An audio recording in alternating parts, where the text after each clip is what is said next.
speak because I clicked the button and there's Okay, a 30-second lag.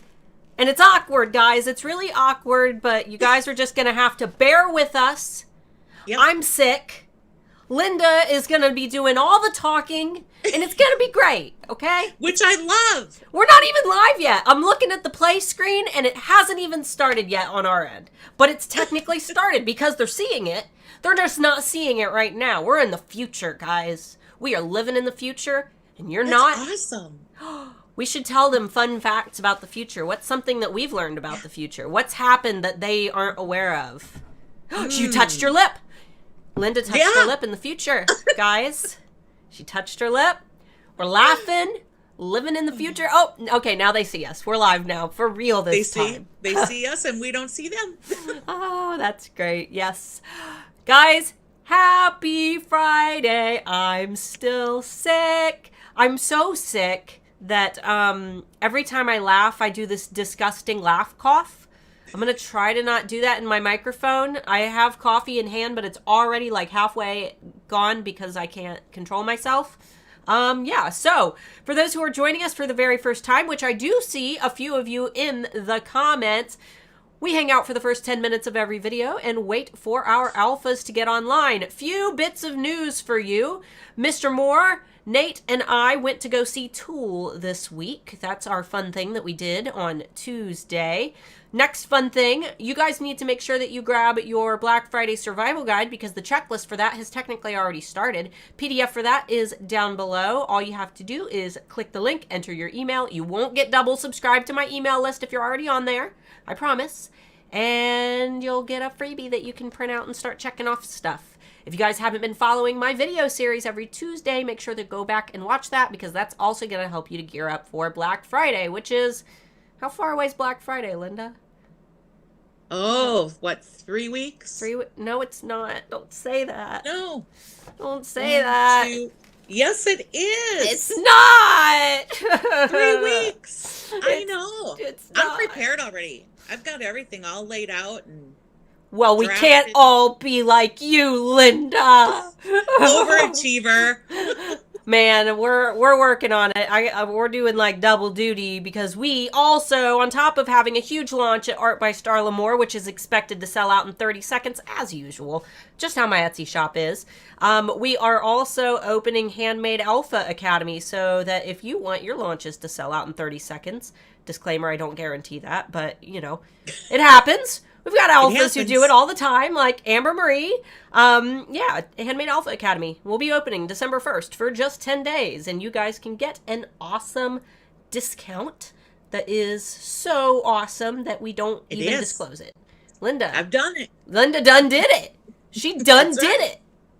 Yep, got my Christmas shopping done. Yes, she done did it. Done did it, guys. So link for the waiting list for HAA is the very first link down below. And then under that, you can find some links for Linda, who is our very special guest today. And we'll be getting to know her and her business and some awesome target marketing exercises. And then if you do decide to join Handmade Alpha Academy in December, we have a huge module on target markets that you guys can dive even further into if the topic still confuses you by the end of the day.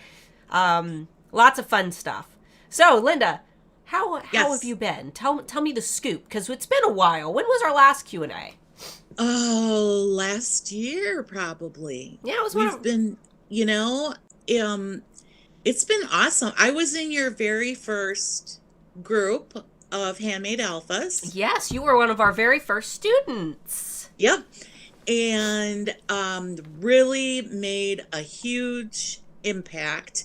At the time, I had 2 shops that I had just started. And so my one shop, which is now called Madison Elizabeth Co., named after my dog. Yes, I remember. I always forget. I'm like, was it dog or daughter? Nope. Oh, there was that gross laugh. Our dog's name was Maddie, but when we first got her, my daughter at the time was like 8, and she made her a little like ID badge that said Madison Elizabeth. So I thought it was a beautiful name, and our dog did pass away last year. So I thought it was an appropriate name, and it's pretty, and I love all things pretty. And so Madison Elizabeth is where I do custom labels. But my main target audience are the handmade business owners, because they need logos and they need packaging that's beautiful and in the form of labels. So that's an interesting niche, guys. Think about that for a minute. When we talk about our niches, we, usually don't sell to business owners, but Linda has turned her business into selling to Etsy sellers who want to improve their Etsy shops and packaging. So her whole business is helping business owners. So if you guys ever don't want to, spend money with Vistaprint, or what's another sticker and labeling company? I know some alphas use Sticker Mule. Yep. So, those, yep. But, they get a lot more personalized service from me. And I'm super, super proud of all of my 5-star reviews, because I will bend over backwards to make sure that they are thrilled. And it really does show when you look at my reviews. So super happy about that. Yeah, and last year you told me that if they don't have a logo, you have things where you can make something for them. Yeah. I don't charge extra for doing that. It's kind of stipulated in my every listing that as long as it's not going to take, they're not going to have 10 different proofs or whatever. Usually 20 revisions. Taking up way too much time. Then I'll kind of warn them that, hey, we're kind of getting to the point that I'm going to have to charge you for the design time separately. But that's, that's never happened. But I do have that little safety net in there, because I take it back. It happened once, and it was somebody that was really supposedly supposed to be ordering wholesale and all this other stuff, and she really didn't end up spending as much money as she let on. But I put ridiculous amount of hours in it. But then I learned. That was my learning lesson.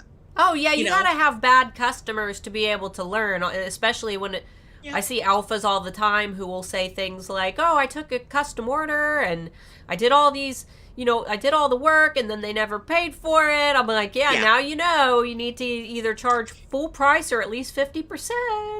You got to set boundaries. You got to set boundaries and make sure that you are setting the boundaries that you want to work within. Exactly. And they're going to respect that. And if they didn't read it in your listing, as long as you have it there and you say, I'm sorry, but, and then you can just kind of kindly point them to that and say, but I did mention in my listing that this is, this is the way it works. This is how I work. All right. Well, it's noon on the dot. You guys got a lesson in a lesson. It's lessonception. You guys got a lesson on how to not take no bull from your customers who don't read. That's right. And that's something I always say, and I think I say it in Handmade Alpha Academy. I'm like, customers, they're smart, and they're, but they just don't read. It's not that they can't read; they just don't read. I don't read. Well, if sometimes it's as simple as your primary image that they saw in the listing is what sold them on it, so they just went ahead and purchased. Exactly. They saw it and they were just like, okay, perfect. Everything. That's what I want. Yeah. I mean, that's not the kind of shopper I am. I have to look at every single image, I'm one of those. But there's a lot of people that don't do that. Right. But you know what?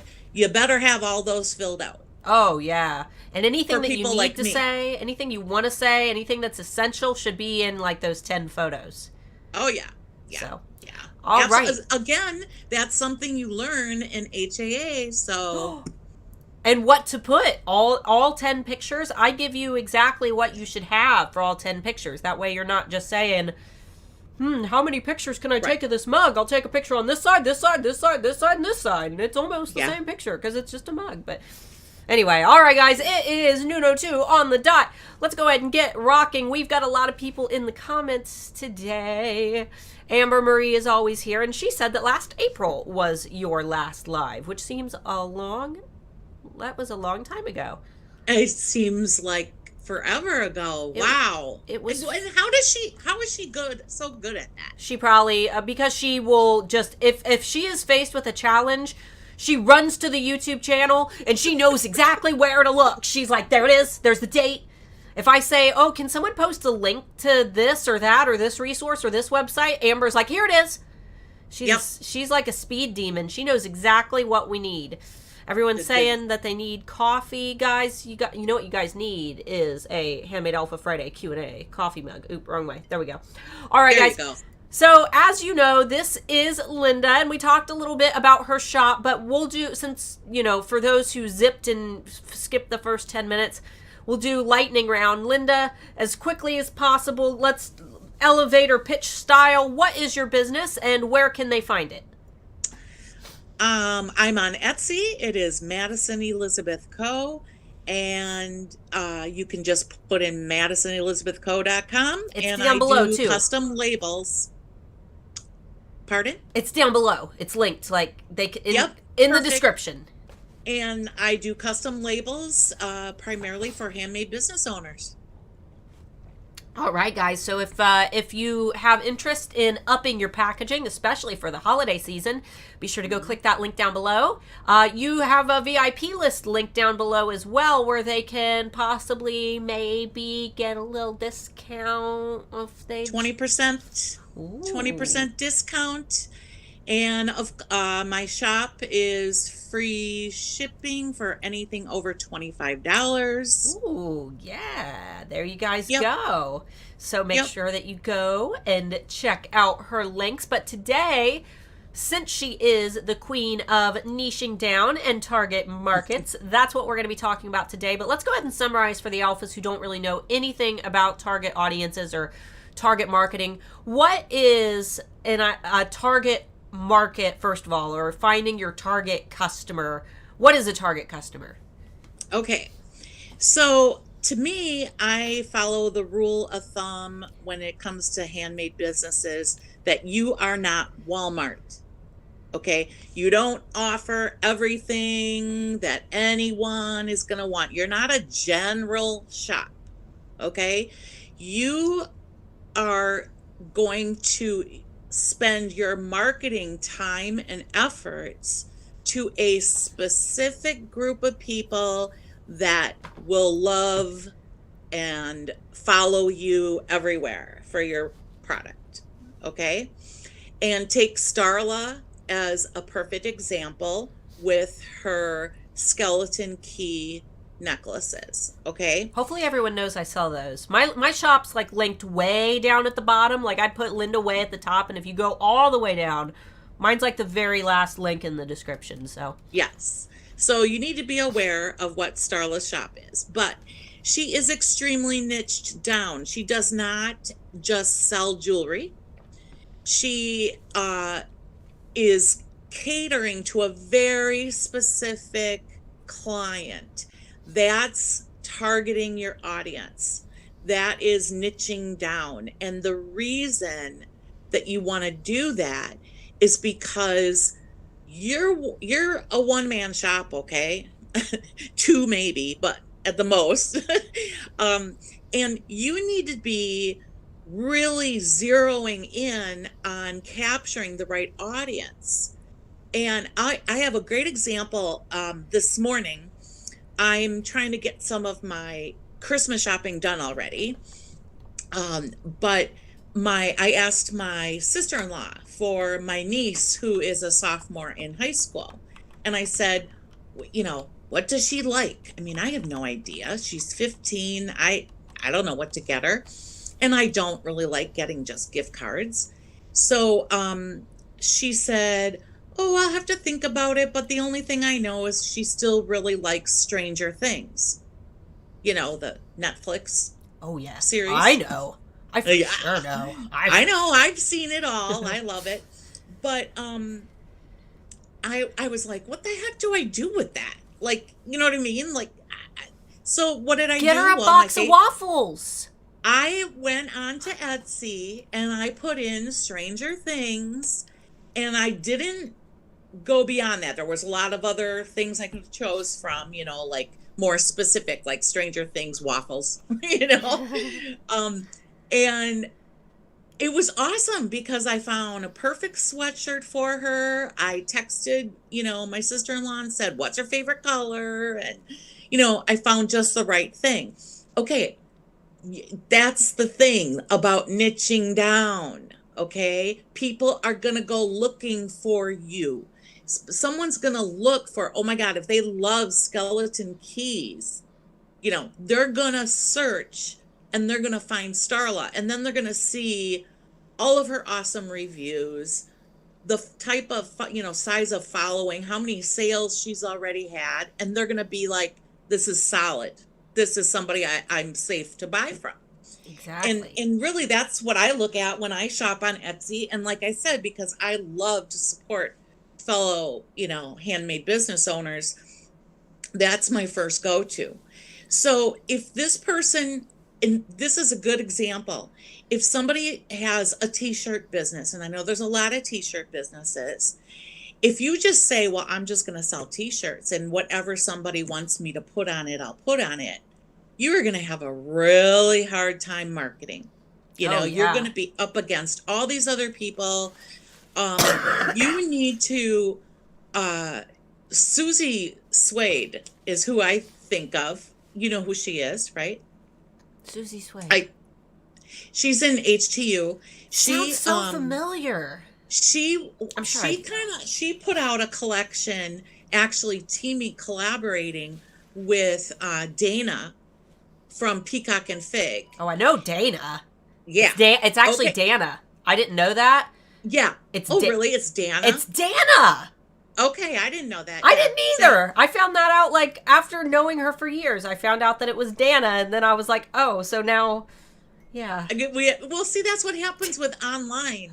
You know, when you know people online, you don't get the pronunciations always correct. I'd never heard the name before. Dana. So she, so both of those ladies, okay, so Susie has a t-shirt business, and Dana has an embroidery or cross stitch pattern making business. Mm-hmm. But both of them, so those sound like very generic things, right? But both of them have very snarky sense of humors. Oh, yeah. Okay, super snarky. That's their thing. That is their personality.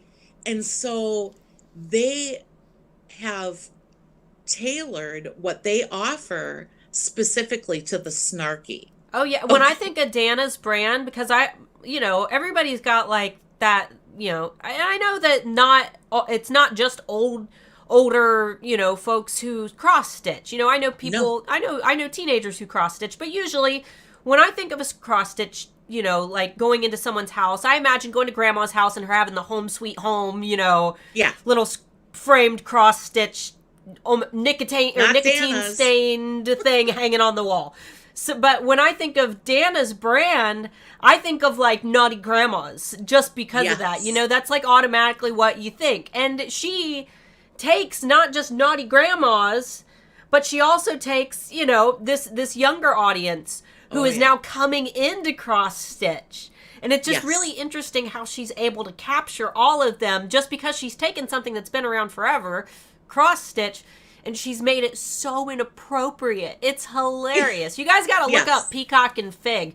Somebody, Amber, I know you're still in the comments. You should find Peacock and Fig, find her shop link or her website and put it in the comments. Comments, and I'll approve your comment. That way it goes through.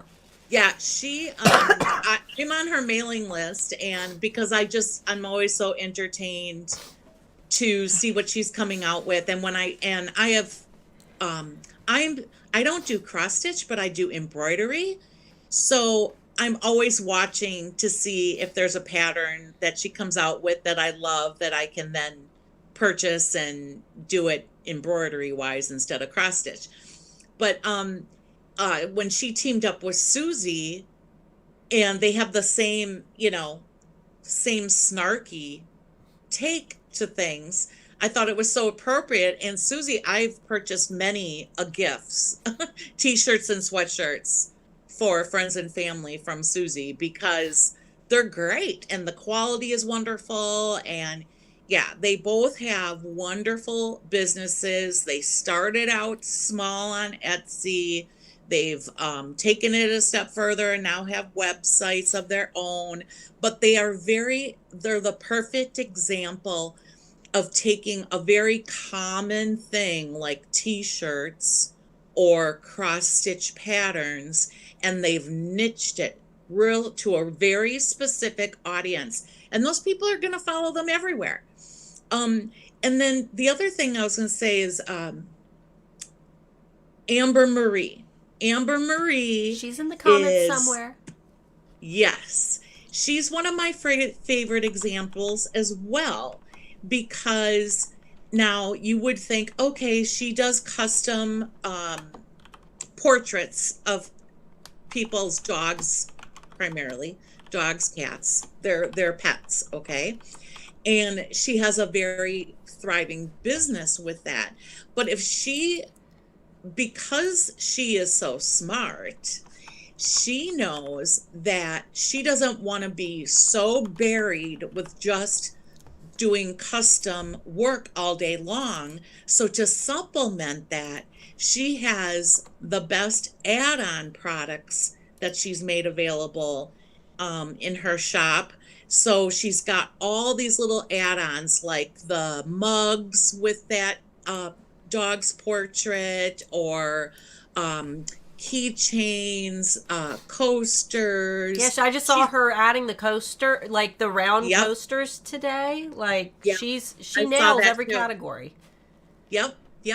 So she's so smart though, and that's what you can do when you niche your own product down that well. You will realize that you can create add-on products. So it's gonna, like, that's got to save her a ton of time. You know what I mean? That she's probably using print on demand services, or her, she has some of her own, whatever, but that's saving her a lot of time, and she's working smarter, not harder, but she just keeps, again, she's giving her same audience exactly what they want because she knows her audience. She's very good at always asking her audience what they want, what they like, what they don't like, things like that. She's got these beautiful wood-burned Christmas ornaments, and and then she has really cool names for everything too. I can't remember all of them, but she has really cool names for everything. Diane is, I think she's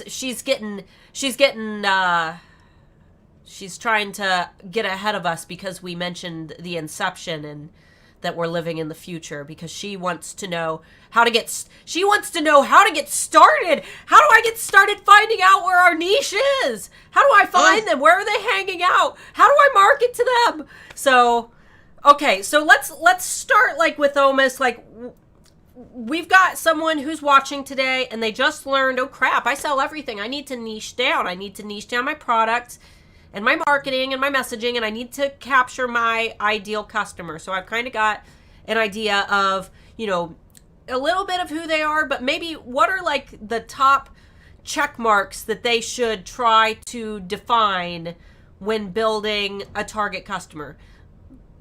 What areas should they really try to focus on? Well, years ago, I used to create my own artwork and sell it. Okay. And what I had to do to figure out what my target audience was for that was I had to look at the style of my art. Okay. I'm a very whimsical, shabby chic is probably the definition I would give to my style of artwork when I actually sit down and paint something. And so I had to look for other people that love that type of stuff, okay? I had to look for what do those people have in common? Because that style was representative of who I am, I had to also go, well, what places do I like to shop that, kind of feed that same desire, if you will. So you got to do some thinking that way. And sometimes, regarding the jewelry industry, sometimes that's where people have to start. They have to look at their own personal style of their product and really get a good feel of what their style is and what kind of buyer is attracted to that style. Give it a name, okay? That's like really, really important. So that would be one of the first places. It really depends on the type of product, but you're gonna be, as Starla teaches a very psychological approach, if you will, to determining your target audience and marketing, and that's all within Handmade Alpha Academy, which I was telling Starla earlier, when I've been a handmade business owner for 25 years, but my first, 15 years, I always heard about the whole target audience thing or whatever, and I thought it was garbage. I thought, oh, well, I'm going to sell to whoever wants to buy, and it just doesn't work that way.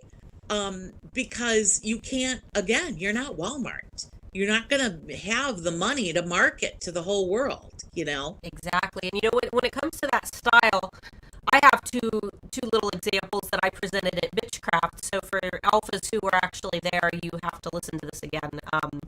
We'll be adding our Bitchcraft presentation to Handmade Alpha Academy, by the way. So for those who didn't get to go, you guys will get to see the one that we held in Columbus, where Derek came up and talked a little bit. But let's talk about. I want to throw in Derek as a quick example. Derek Smith, he's one of our students. He will be doing.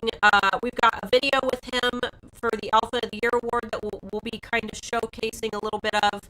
And we have another video that we'll be doing that I created that he doesn't know about yet, where I use him as an example. But Derek, he makes mugs for men.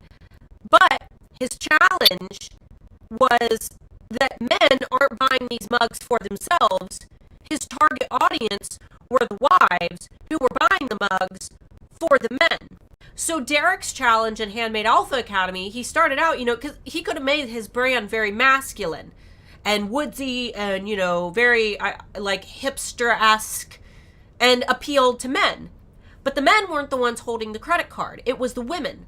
So what he had to do was create almost like a stereotyped version of what women perceive as masculine, or what women think are what would be cute and would appeal to a woman, but also appeal to what women perceive as masculinity. So he made these cute cartoon characters of these little lumberjack men, but they're cute because he's also appealing to women. And then he catered all of his products and put all these cute little, snarky, goofy quotes on them that women are going to think are adorable and are going to buy them for their men. So that's an interesting way that he was able to both niche down and appeal to his specific target customer. The other example is with my own business, Art by Starla Moore, where I make these big, elaborate skeleton keys. When I first started, I thought that I was going to be appealing to people like me. And this is one of those examples where I was not my target audience, because what ended up happening was I started actually making a few sales and looking at the profile pictures of my customers and started talking to them. And I realized that at age 19, when I started this business, my primary target market were people ages 45 to 65. And I'm like, how the heck did that happen? And I realized that what my products were doing were they were making these individuals feel very young-spirited. And it was almost taking these individuals who didn't want to put on a bunch of makeup and stuff and giving them a statement piece so that they didn't have to, go crazy and do a bunch of makeup and, wear some crazy outfit. they had their piece. Like that is the attention right there, is that necklace that they were wearing. And that's what they wanted. They didn't want to, paint their whole face up and do the crazy makeup. But because I, gave them this fantasy lifestyle through my marketing, and I really marketed myself and how I live my day-to-day life with all my coffee and reading fantasy books and fantasy movies and, all of these little elements, they were able to connect with me and relate to me and my story. And, they looked at me as almost the lifestyle that they wanted to be.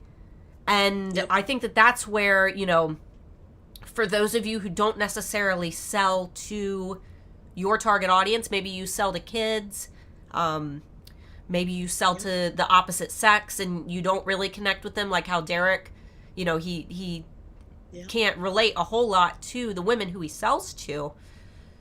But you can find those commonalities and you can find that lifestyle that you kind of promote through your marketing. So there's 2 extra examples. So we were doing awesome. We were doing our checklist. So our first checklist was style. So there's some examples of style. Style, the style of the person, the style of their lifestyle, where, what they're into, their general interests. What's our next point?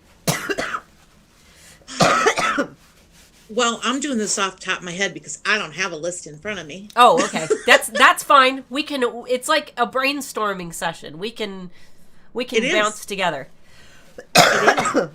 Sorry for the coughing, guys. Well, I'm good now. Part of it too is like you had kind of touched on this a little bit, like when you were saying about the people, when you learned about your audience, looking at, the people that do buy, do a little research after they purchase, look at their profile, get to figure out who they are, and where they hang out, like what are their favorite groups. And, this type of research is so important too, that if you start taking your business to the point of doing advertising, you're going to need to know all of this, because you're not going to want to just put your money out there and just say, well, whoever's interested. You know what I mean? That's like taking your fishing line and casting it out into the ocean and saying, I'll take anything, rather than, having a pond, that's stuffed full of a very specific type of fish, and you know exactly what type of bait you need. Whereas if you're throwing worms out into the ocean, you're probably not going to be catching any sharks with it, That's like the worst metaphor that I've ever come up with off the top of my head. So hopefully that made sense. Denise, I gotta read this comment because this is a great one and I have an idea for it, but I want to get it out so we don't lose it. She said, I sell matching family Hawaiian clothing. So mommy Hawaiian shirt, daddy Hawaiian shirt, baby Hawaiian shirt. Most customers will not become repeat customers. My niche is usually for a one-time special vacation. Any ideas for me? I have an idea, but do you want to go ahead and answer this and see if our ideas align? Well, the one thing that comes to mind when you say that they're not going to be a repeat customer, maybe they themselves wouldn't be, but first of all, I would disagree. Second of all, if they love you, they're going to tell somebody else. Exactly. Or, if it's for a photo shoot, or, they're going to tell, everyone's going to say, oh, where did you get those? Yes. So really don't underestimate yourself. And I think that's a really cool, unique product, by the way. Oh, yeah. And my idea was, okay, so you're saying that they're not going to be repeat customers. You, as a person, Denise, you can change that by catering your marketing around the message, start a family tradition, start a vacation tradition.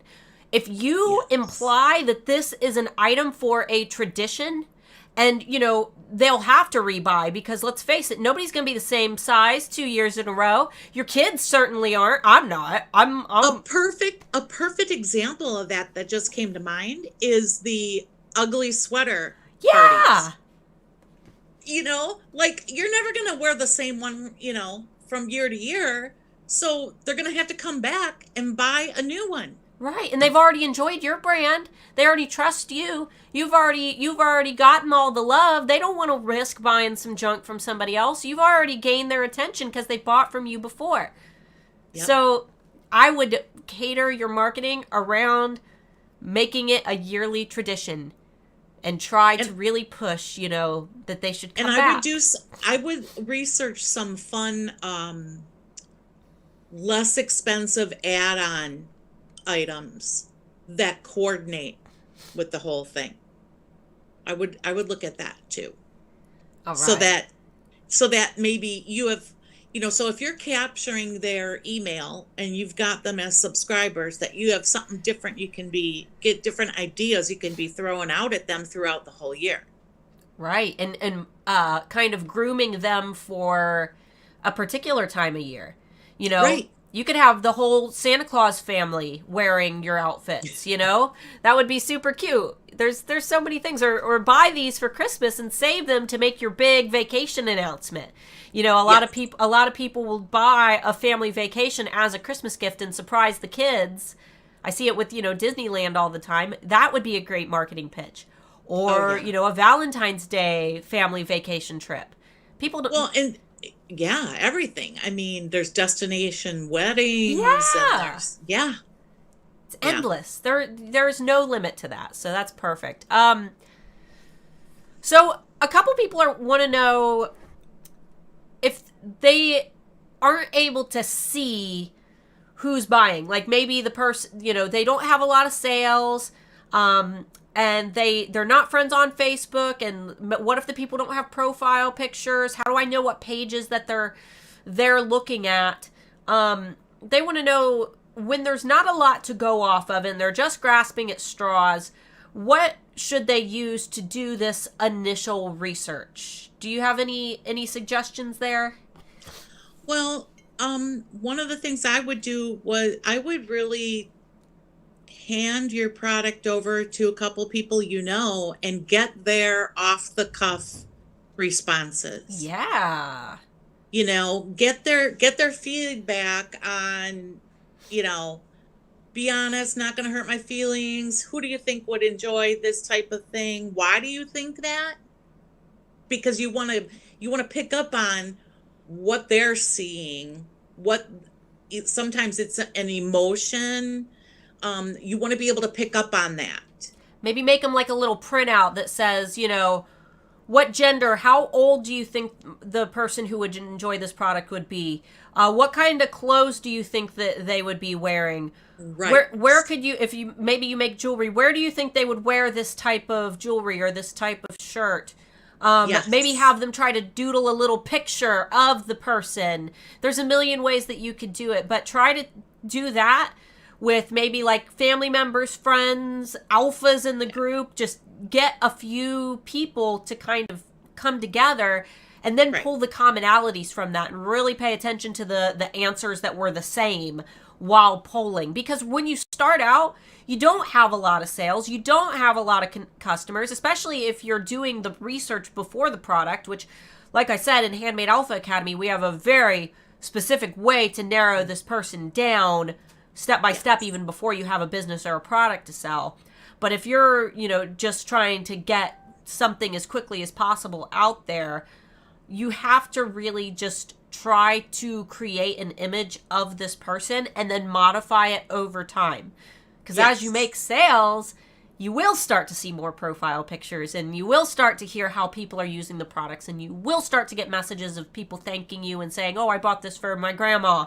And then if you realize, 10 people said that they bought this for their grandma, that's a good indicator that maybe I should launch a holiday marketing campaign that says, great, a magical gift for grandma. Or, have a little old lady in her little white curly hair sitting there receiving the gift, And that's something that you could market where you're kind of appealing to that need that suddenly emerged. So, well, and that's just it, is that that's also key to realize, is that it's just about getting started. It doesn't have to be perfect, because it's going to evolve. You're going to get better and better and better at honing in on that person's identity on how they connect to your product. And so you're gonna always be getting more insight all the time, like Starla, where she realized that she had a much older audience, and she had to look at why. Why is that? Well, because they want that statement piece that shows off that part of their personality. So she has to tap into that. And that's what's going to happen, is that you just got to find a starting point, and then you're going to get better and better from there. Exactly. Teresa asked a really good question. She said, I make wood home decor. Should I narrow that down to a niche category?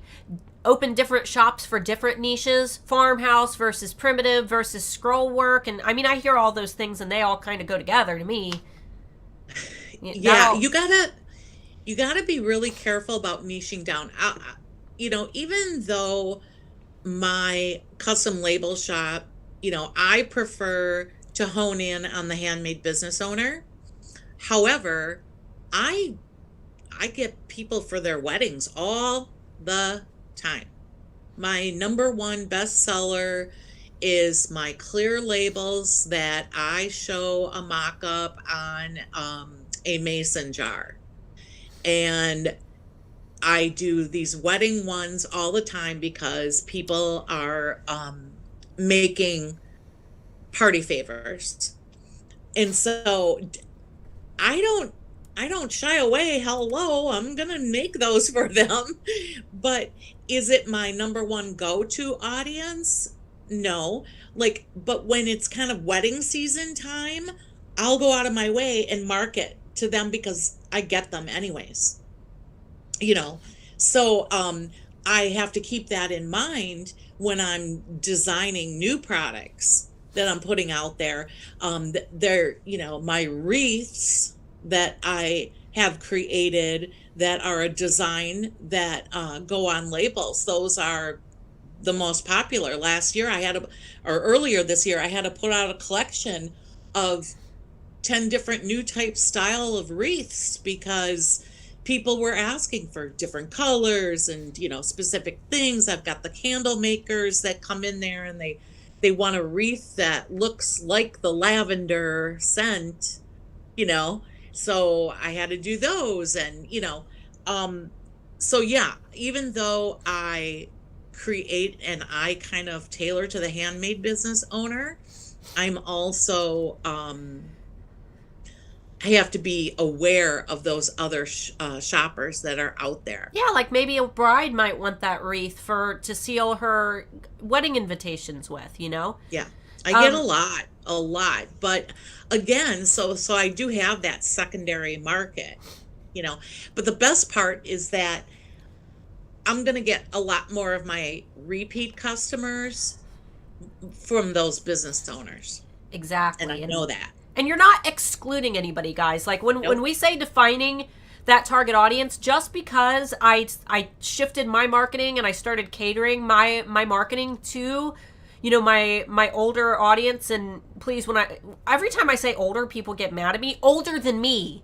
I'm 27. Right. Older than I am. Not older as in old. Older than me right now.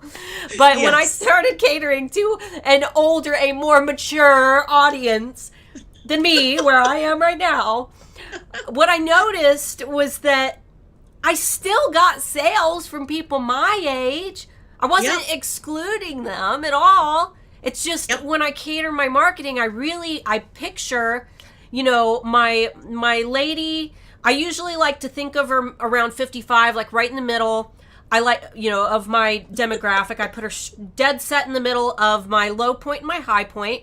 And I think about some of the elements of shoppers that I know that I already have. So I know that a lot of my shoppers are pagans. So I usually assume that this lady is pagan.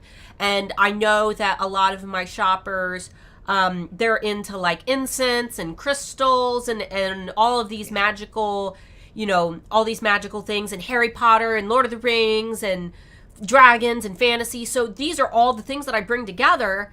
and apply across the grid to my marketing. And that's not just to say that my 55-year-old pagan lady who I've invented in my head, that's not to say that we're excluding, the 19-year-old who just found me on the internet because she thought my hair was pretty. We're still appealing to the same lifestyle. And the lifestyle is what 16-year-old or 19-year-old and 55-year-old have in common. And it's the thing that, brings them together. So, right. Here's another really great question. I have a website where customers can download their own images and we make magnets. I've been targeting mommy and family groups, nothing but crickets. And, the reason that this comment stuck out to me in particular was there's this brand, and I can't remember the name of it, but they will take pictures of your pet and print them on a pillow, okay? They've probably got printing presses that could print pictures of your whole family on pillows. They could print anything on pillows, They don't just have to print pets. I'm sure if I sent them a picture of my face, they'd probably send me a pillow with my face on it. Yeah. But just because they can, it doesn't mean that they do. So you say that you make magnets and that you'll print anything on them. But imagine if while posting in those mommy and me groups, you told them that you print family magnets and all of the examples that you had were only family magnets. And if maybe you catered your slogan, put your memories on the fridge, whatever it may be. But everything that you do, just because you could print anything on a magnet, what if your whole focus was around families and, don't send grandma a framed picture, send her a magnet so it's functional too. Give her this for Christmas. Well, exactly. And the thing is, it's kind of like when I used to be a Girl Scout leader. You never give them an open-ended question. Right. You never do that. You never say, whatever you want. No. You need to say, here's your option. Option 1, option 2, option 3. You need to give them real examples. People they're not creative like you. They're not going to get it. You need to really spell things out. I mean, perfect example, back to those wreaths. Mm-hmm. So many people, they'll place the order and they'll be referring only to that first primary image in that Etsy listing, okay? And it just has a generic green leaf wreath. And then as I'm talking to them, they don't even realize, they'll go, well, what if I have some pastel colors in there and whatever? And I'm like, I have to say to them, did you look at the other images along the way? Because I do provide you a whole bunch of other examples. And because I have those examples, it's so much easier to communicate with them then, because then I just direct them there. They look at those things and they go, yeah, I want that one, but can you maybe shade the pink a little bit different, lighter or darker or whatever? And plus it's saving me so much time. Why should I start making a whole new custom design? Exactly. But you've got to show them. They're very literal. Mm-hmm. And that's my quote that I have in Handmade Alpha Academy. It was Henry Ford said, if I would have asked the people what they wanted, they would have said faster horses. Yes. People don't know what they want. They don't know. They need clearly defined options. And if you guys join my mailing list, my actual, join the HAA mailing list, which is linked down below, the HAA or Handmade Alpha VIPs, I'm sorry. Handmade Alpha VIPs, and you get my free ebook. Somewhere in that series of emails that you get when you join, I do a poll where I try to see where the most interest, is in the broad topics that I cover. And I say, which one do you guys want to learn more about? Option 1, option 2, or option 3? Reply to this email and let me know. And we gauge that over time because that email has been going out for almost 2 years now. Right. And we'll notice, around this time of year, everybody says photography. Around this time of year, everybody says, views into sales, which is conversion. So you have to have parameters where they say, where they can pick the clearly defined options. Don't give them the sky's the limits, because they'll have a mental breakdown.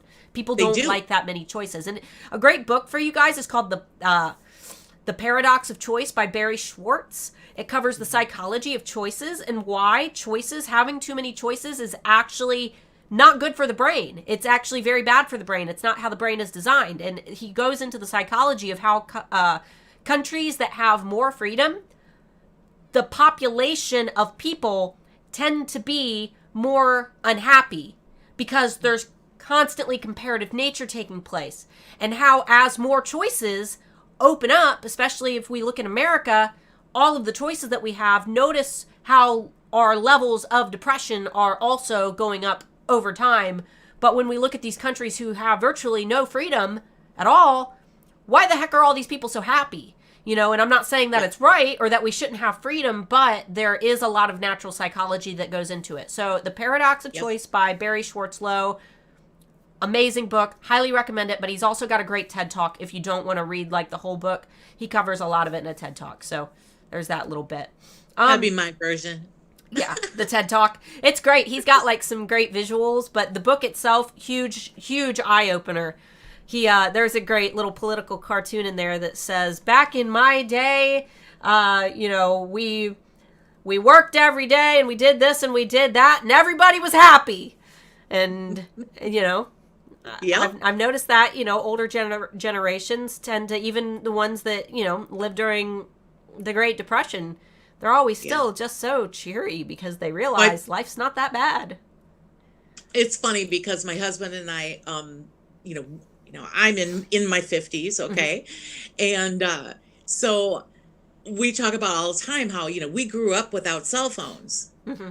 And it's like, now I can't see a teenager driving without their cell. And it's like, what they don't realize is we were forced to figure things out. Oh, yeah. We were, we didn't have GPS. You had to figure out how to get from point A to B on your own. And if you got lost, you just had to get real creative and figure it out. Or stop at a gas station and get a map. I remember being, even when I was a teenager, I can remember I had to get on MapQuest and print out maps to get to any of my friends' houses. Yeah, but seriously, it forced us to really use our minds differently than people have to nowadays. Exactly, yeah. And when you build those neural connections on your own, they're going to be a lot stronger. And the actual impact of making the mistake, we talk about the actual neuroscience of making mistakes in HAA, which is why HAA is so special, guys. It's not awesome. It's not a course about how, okay, we're going to start your Etsy shop, click here, click here, click here, which we do that. But each step of the way, we talk about real MIT case studies. We talk about the neuroscience that goes behind these acts of decision-making on both your end and on the customer end. And we're the only course in existence that does that. So that is exactly what I was just going to say, is you are not going to find anybody else out there that has this approach that Starla does, and I love it. I just love it. It was the first time that everything made total sense. And it's like we lock it all together. All these concepts that you guys might have heard before, like target market, creating marketing photos, building a marketing timeline. We take all of those concepts and we define them in a step-by-step way. But what I've noticed and what I know about me is that when I learn these things, I want to know the why. And for those who didn't know this, I was actually a preschool teacher before I was a business owner. That's what I went to school for. I was in early childhood education, teaching birth to age 6. And I took a lot of the concepts that I learned in early childhood education on how humans learn, how we input information, and I made sure to cover that over a broad spectrum of different elements that I brought together into the singular course. So we have a written format, we have the audible format, we have a visual format, we have a metaphorical format for those who are more, artistic minded and they need to hear an example. of, like Purple Cow and Finding Your Rabbits, and there's so many examples in HAA. So that's just a little bit of what you guys can expect on December 1st when we open. We'll be open for 10 days. So if you guys have any last minute questions, go ahead and shoot those into the comments for Linda. That way we can wrap things up at 1 o'clock. But Linda, you want to, while we're waiting, and the reason that we're doing so many interviews this month, guys, is I want you to hear from Handmade Alpha Academy students. So every single Friday up until HAA opens on the 1st, we're going to have a different student for you guys to learn a little bit from, but you also get to learn from them with the knowledge that a lot of these core concepts that started as foundational material that they learned in HAA, they have found interest in these different areas, and they have taken the time on their own to really dig in. They found, like Linda found one piece of this course that really interested her, and then she just built on that in her own time. She was like, wow, this particular part really interests me. And then she invested so much time into learning about target audiences because that's her bread and butter with her business, right? Yep, so exactly. And I feel like that with everybody, everybody who goes through HAA, there's just a part that really clicks with them. So that's what you guys can expect over the next week, or next month, I'm sorry. Every single Friday, new student perspectives from real students who have excelled through Handmade Alpha Academy. Linda, while we're waiting for some questions, do you want to just quickly talk about your experience in HAA and your shop and, where your starting point versus where we are today? Oh, yeah. I need to catch up with you anyway. I want to know. Yeah. It's been a while. Yeah. So like I said earlier, I was in the very first group of HAA and class of. And when I first started, I had 2 different Etsy shops that I started kind of at the same time. And I wanted to see which one was going to take off that I was going to go with. And so it ended up being the custom labels. I figured it out real quickly. So I just let that other one sit on the side for a while until I actually finally closed it. But anyways, with the custom labels, it was funny. I was like, all of a sudden, I'm making like $200 a month, and all of a sudden I'd have an $800 a month, and all of a sudden I'm having $1,500 a month. And, it just took off, and I just started getting my comfort level. I mean, now that it's been a year, over a year. Year and a half? Yeah, 2 year years, and a half. right? Yeah. Time flies. And it's now I've gotten in that groove of, the whole process of everything. And it just, I've found myself, you go through changes, you change your packaging decisions, you streamline things, whatever. But the key thing for me was in Handmade Alpha Academy is that you really get a thorough understanding of things that just make running your business so much easier because you're thinking differently. You're not guessing, and you're also not just in your own head making what you love to make. You know what I mean? Like that's not a business. And so I loved Starla's approach to everything because it really gave me a very clear understanding, and I was able then to continue. And it's true, she's got a good visual with the snowball. Oh yes, that snowball, the mountain. That's right, you're pushing the snowball up the mountain. And now I finally feel like, okay, and the thing is, it's interesting because I have another side business. So I really don't want my custom label business to take up my full time. Okay. So I'm I've never had to do any paid advertisement for it to get it, to where it's a comfortable part-time income. And I want it to stay that way. I could very easily make it a full-time, So 50,000 a year. you're getting like crazy results, and you're not even. I always say you're half-assing it because you're not Yeah, full-assing it.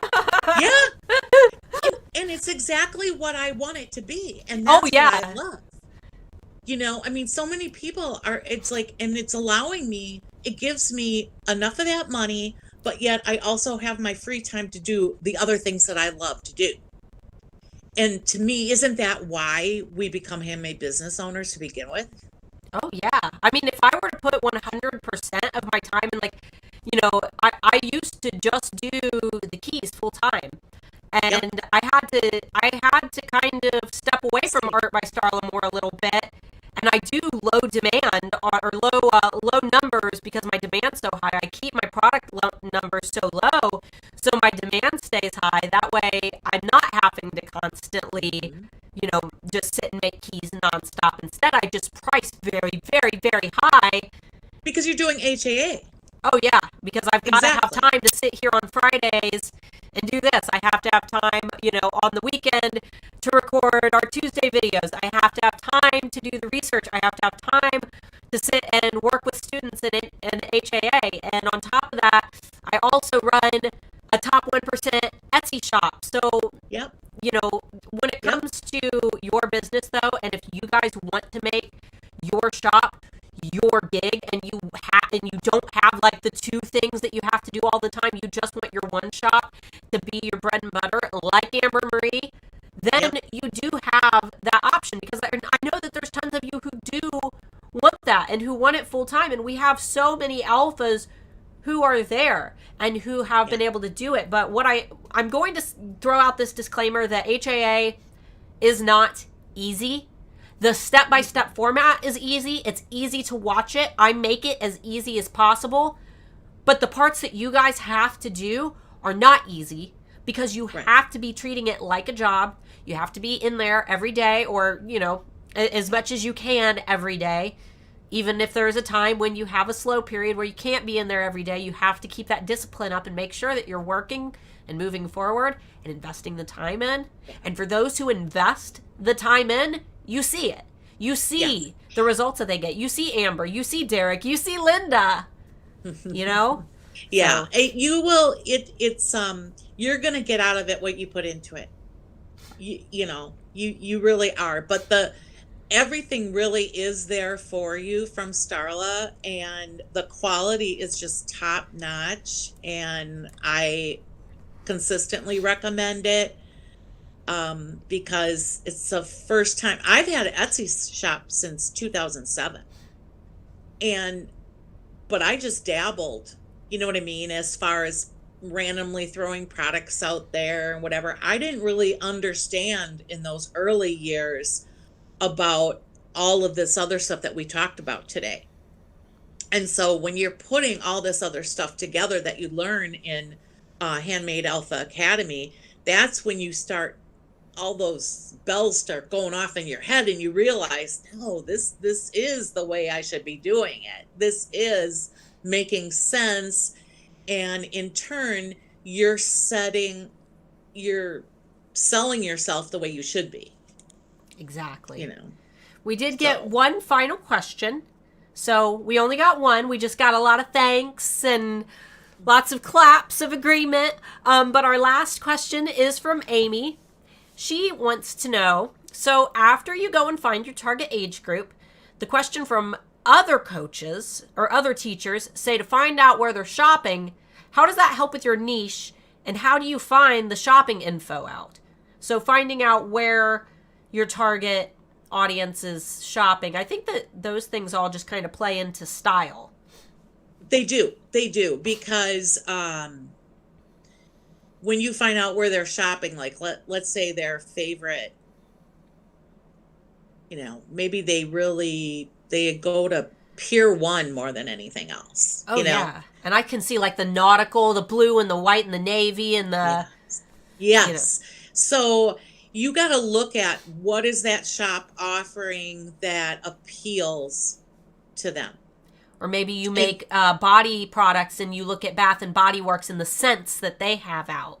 Right. And then what you're going to do is you're also going to look at, and how is that shop that they love? How is that shop marketing? Mm-hmm. You know what I mean? You're going to kind of want to, that's part of your research too. And even if it's not Is the same type of product that you sell, just right. how are they? Because if you guys share the same type of target customer, what's working for them? You know, maybe I make jewelry, I make skeleton keys, so maybe I could look at how Barnes and Noble is marketing their, you know, how are they marketing their fantasy books this season? Yeah. Yeah. Absolutely. And again, because if they're spending all those big dollars on that marketing, you know what I mean? They must have already done all the research. You're stealing it. That's You're right. coming in and you're just saying, "Oh, thank you. I'll take some of this." Exactly. They've done the hard part for you, and now all you have to do is go in and kind of play with some of the. I don't try to replicate like their ads, you know. But if you notice that, for example, every single big like Victoria's Secret and Bath and Body Works all have like an apple cinnamon scent for fall. Maybe that's a good indicator that with your marketing, you should do some apple cinnamon or have some sliced apples laying in a marketing photo, you know?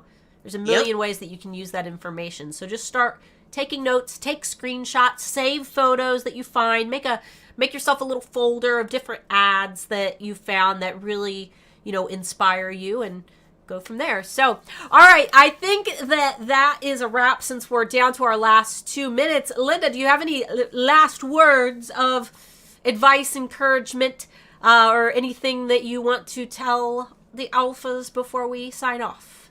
Yes, two things. One, you are not Walmart. Yes. Okay. Number two, so that should be a takeaway. And then think about why that is. And then number two is you better have December 1st marked on your calendar. Oh, yeah. Because that's when HAA opens and you are going to want to be there. But I know that Starla has a link below for you to be on the waiting list so that you'll get an email reminder. Exactly. And waiting list, if you're on my normal email list, you'll still get the discount. You'll still get the goodies. Waiting list peeps just get a few extra reminders and some personal stories and some like behind the scenes and things like that. So waiting list people, you guys just get a couple extra things. So yeah. But yes. Either way, everybody gets the discount. I'm Oprah. Everybody gets it. Everybody gets the bonuses unless you don't join the list at all, in which case you're going to pay double the price for enrollment. That's right. Yeah. That's right. And it's totally worth it. Totally worth it. And so glad I did it because now I really feel like I have a handle on my life again. All right, guys. Thank you so much for joining us, Linda. Thank you for chitty-chatting with the alphas. Guys, make sure that you grab the Black Friday Survival Guide down below. Totally free. You guys need to start using that now, like right now. Go get it right now. It's a free download. You can print it out. You can have it on your computer, but it's going to include a checklist of all the things that you need to do to prepare your shop and your marketing and your sale, your big Black Friday or Small Business Saturday or Cyber Monday sale, and the dates that you need to complete those things by. So grab that down below. Join the Handmade Alpha Academy waiting list. That does not obligate you to buy. It's not like, oh, you're on the waiting list, you have to buy. That just ensures that you get notified when we open and you get all the goods about the information. And lastly, Linda's shop and her VIP list are down below. So if you guys need any branding elements, packaging, stickers, resources for your own handmade business, you can go to her shop, but you can also join her email list that's linked down below and get a 20% discount. Is that a 20% discount on her products? That way you can, skip out on Vistaprint and Moo and Sticker Mule and work with an actual handmade business who's going to work with you. So guys, I hope you have an awesome weekend, and we will see you next Friday with another Alpha interview. Goodbye. It's stopping.